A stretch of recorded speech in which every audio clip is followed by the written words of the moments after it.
So let's talk about kick drums.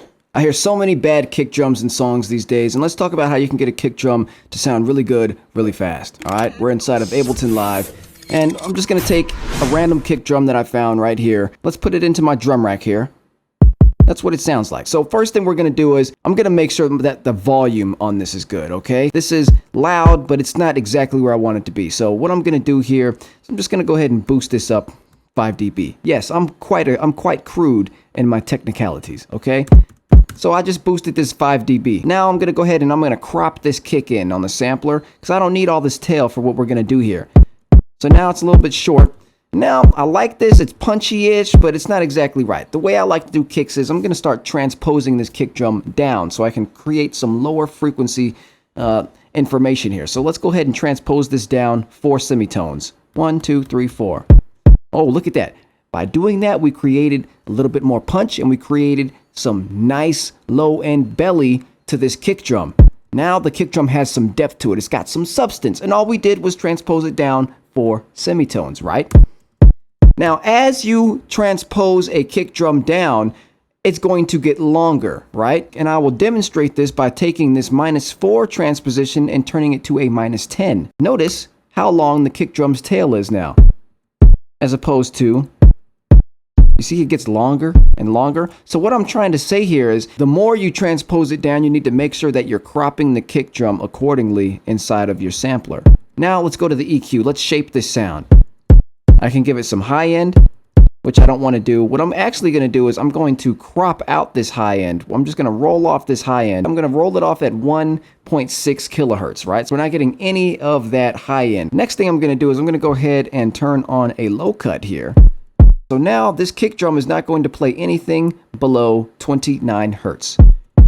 Nice. Now I'm going to go ahead and use band 2 to kind of boost this around 79 hertz. But then I'm going to tighten this boost so it's nice and controlled. And how did I find 79 hertz? Well, I swept through the frequencies and until I started finding the sound where okay, that's starting to sound like it's knocking. Now, the next thing we're going to do is we're going to turn on this glue compressor.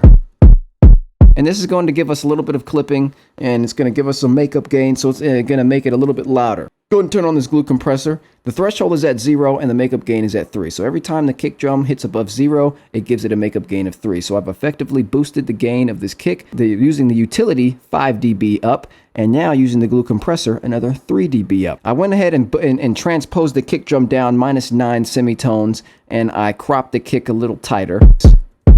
Because we cut out the highs in this kick, it's nice to layer your kick drum with a hi-hat. Look at that. It's smacking now. All I did was layer a hi-hat on top of it. So now if I go ahead and write a beat, hey, you see that hi-hat layered in with that kick drum gives you the illusion of punch. Without that hi-hat, still sounds good, a little bit more minimal. Now if you want that punch and crunch to it, so without it, sounds nice. Now bringing the hi-hat gives you that nice little clipping and punchy sort of crispy effect that is, that I like, that I personally do like in some situations. That is how I get kick drums to sound good really quickly. So use this technique in your projects. It's not rocket science. It's super simple.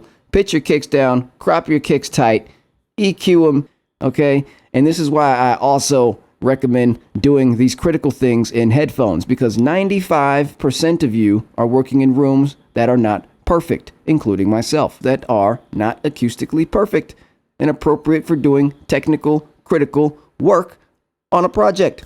So put headphones on that you can trust, that get the job done, that are going to tell you the truth so you can make these decisions with ease. Kick drums. Boom.